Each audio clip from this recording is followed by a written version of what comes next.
दोस्तों, एक व्यक्ति होता है, वो डेली सुबह अपने घर से नौकरी करने के लिए अपने ऑफिस चला जाता है। जब वो शाम के समय ऑफिस से अपने घर पर आता है तो डेली उसको नई-नई कहानियाँ सुनने के लिए मिलता है। कभी कोई बताता है कि तुम्हारी बीवी आज फला व्यक्ति को अपने घर पर बुलाई है, तो कभी कोई कहता है कि तुम्हारी बीवी आज फला व्यक्ति के साथ गई है, तो कभी कोई कहता है तुम्हारी बीवी फला होटल में फला व्यक्ति के साथ थी। ये सुन कर के उसको बहुत तकलीफ होता है, अंदर-अंदर बहुत दुखी होता है और अपने बीवी को बार-बार समझाने की कोशिश करता है, लेकिन उसकी बीवी इस बात को नहीं समझती और उसके लड़ाई झगड़ा करने लगती है। जब अपने बीवी की इस आदत से तंग आ जाता है तो लास्ट में ऐसा खौफनाक कदम उठाता है कि अपने बीवी को जान से मार देता है। उस पर उसके बाद उसका 6 टुकड़ा करके जो है शरीर को अलग-अलग हिस्सों में करके फेंक देता है। दोस्तों, जो मैं आपको एक कहानी सुनाने जा रहा हूँ, मेरी सच्ची कहानी है। आप लोग वीडियो अंत तक ज़रूर बने रहें। दरअसल होता क्या है दोस्तों, उत्तर प्रदेश में एक जगह पड़ता है सीतापुर, और सीतापुर जिला के अंतर्गत आता है रामपुर कला थाना क्षेत्र। और रामपुर कला थाना क्षेत्र के अंतर्गत एक गांव आता है गुलरिहा जहारपुर। गुलरिहा जहारपुर में दरअसल होता क्या है, 8 नवंबर 2022 को लगभग शाम 6:30 बजे रमाकांत के गन्ने के खेत में बकरी चली जाती है। जब बकरी खेत में चली जाती है, तो जो बकरी महिला चराती है, उसे अपने बकरी को खोजने के लिए वो गन्ने के खेत में जब जाती है, तो देखती है वहाँ पर एक बैग रखा हुआ है। तो जब वो बैग को खोलती है, तो महिला देख कर के चीखने लगती है, चिल्लाने लगती है। उसमें ये देखती है कि हाथ कटा हुआ रखा हुआ, पैर कटा हुआ रखा है। उसके बाद महिला जो अपनी बकरी को वहाँ भूल जाती है। उसका तो गन्ने के खेत से चीखते-चिल्लाते हुए अपने गाँव तक के पूरा चीखते-चिल्लाते हुए जाती है, और गाँव में जब इस बात को बताती है, तो गाँव के लोग फ़ौरन मौके पर आते हैं। और गाँव वाले जब मौके पर आते हैं, तो लोग पुलिस को सूचना देते हैं। पुलिस जब सूचना पा कर के आती है, तो पुलिस जो है जाँच-पड़ताल करती है, और जब पुलिस जाँच-पड़ताल करती है, जाँच-पड़ताल करने के बाद पुलिस को हाथ मिलता है, फिर उसके बाद उसका पैर मिलता है, उसका धड़ मिलता है। उसके बाद पुलिस है जो सर को भी खोजने की कोशिश करती है, लेकिन उसका सिर नहीं मिलता है। और खोजते-खोजते जैसे-तैसे पूरी रात हो जाती है, और पे पूरे गाँव वाले भी डटे रहते हैं, पुलिस प्रशासन भी डटे रहती है।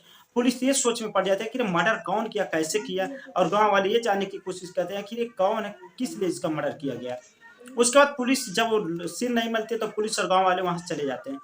फिर अगले दिन 9 नवंबर 2022 को पुलिस प्रशासन पहुँचती है, फोरेंसिक टीम पहुँचती है, डॉग स्क्वाड वाले पहुँचते हैं, और फिर उस सिर की तलाश किया जाता है। सिर की तलाश करते-करते पुलिस को जो है सिर मिल जाता है। जब पुलिस को सिर मिलती है, तो पुलिस को एक आस मिल जाता है, जाग जाता है उसके अंदर, चलो अब जो है शायद जो मृतक की पहचान कर लिया जाए। लेकिन जब पुलिस देखती है कि उसके जो है सिर को एकदम पूरी बुरी तरह से कुचल गिरा गया है, उसके चेहरे पे स्केच आ गया है, पहचानने में बहुत मुश्किल हो रही थी। उसके बाद पुलिस ने स्क्रैचर को बुलाया, जो स्केच बनाता है उसको बुला करके उसके चेहरे का स्केच कराया गया, बनवाया गया। उसके बाद सोशल मीडिया पर उसका जो नज़दीकी थाना है, दिल्ली हो गया, फिर गाज़ियाबाद हो गया, फिर रायबरेली हो गया, उसके बाद जो जितना भी नज़दीकी ज़िला होता है, सब जगह पर भेज दिया गया, ताकि जो है इस मृतक की पहचान किया जा सके।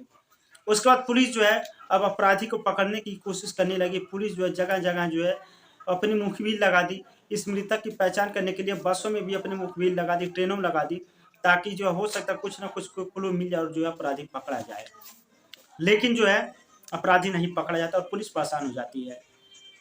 तभी अचानक 20 नवंबर 2022 को एक औरत जो है थाने पर पहुँचती है। थाने पर कहती है कि साहब, ये जो आपने जो ये मर्डर हुआ है, मैं उस चेहरे को मैं देखना चाहती हूँ। क्योंकि मेरे लड़की का जो है फ़ोन कई दिनों से नहीं लग रहा, मैं अपनी लड़की से बात करना चाहती हूँ, लेकिन मेरी लड़की से बात नहीं हो पाया है। उसके बाद दोस्तों पुलिस उससे पूछताछ करती है, पुलिस जो है उस महिला को चेहरा दिखाती है, महिला चेहरा पहचान जाती है, कहती है मेरी बेटी है। उसके बाद पुलिस जो है पूछती है कि इसकी शादी कहाँ हुई, तो महिला पूरा बताती है। दरअसल दोस्तों, ये जो लड़की होती है, ये बाराबंकी की रहने वाली, तो इसकी शादी 2012 में हुआ था। यानी घटना से लगभग 10 साल पहले उसकी शादी हुई थी। उसके बाद ये जहाँ घटना घटित होती है, उस घटना से लेकर के 7 किलोमीटर दूर एक गाँव पड़ता है, उसी थाना क्षेत्र के ही एक गाँव पड़ता है लोना।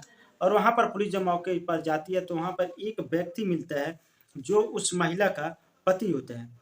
पुलिस उससे पूछताछ करती है, वो कुछ नहीं बताता है। दरअसल दोस्तों, जो व्यक्ति होता है कोई और नहीं होता, पंकज मौर्य नाम का व्यक्ति होता है। पुलिस उसको उठा कर के थाने लाती है, और जब थाने पुलिस लाती है, रोने लगता है, चीखने लगता है, चिल्लाने लगता है।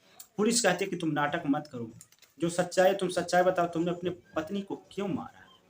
उसके बाद तो कहता है साहब मैंने नहीं मारा।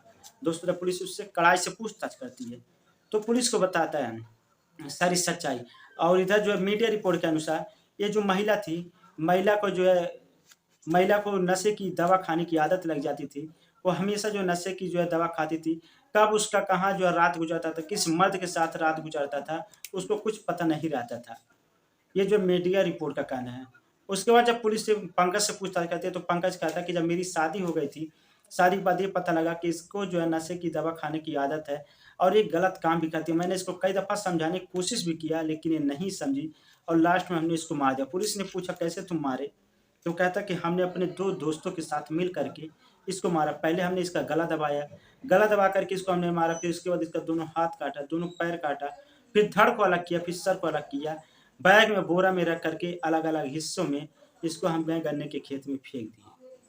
उसके बाद दोस्तों पुलिस जो है उसको तो गिरफ्तार कर लेती है। उसके बताए हुए 2 दोस्तों को पुलिस जो गिरफ्तार करने के लिए टीम गठित कर देती है और पुलिस जो है उन दोनों लोग को भी गिरफ्तार कर लेती है। दोस्तों ये मामला कोर्ट में विचाराधीन है। अब जो कोर्ट का क्या फैसला आएगा उसी के हिसाब से जो उस अपराधी के ऊपर पंकज मौर्य के ऊपर जो कानूनी कार्रवाई किया जाएगा। दोस्तों जो मेरा कहानी सुनाने का उद्देश्य था, किसी का दिल दुखाना नहीं, किसी को तकलीफ पहुंचाना नहीं, आप सब लोग को जागरूक करना मेरा उद्देश्य था कि आप सभी लोग सचेत रहें, जागरूक रहें, दूसरों को भी जागरूक करते रहें। कभी भी ऐसे जो है खौफनाक कदम मत उठाएं, नहीं तो फिर आपकी ज़िंदगी बर्बाद हो सकती है। फिर मिलते हैं अगले एपिसोड में बहुत जल्द। जय हिंद।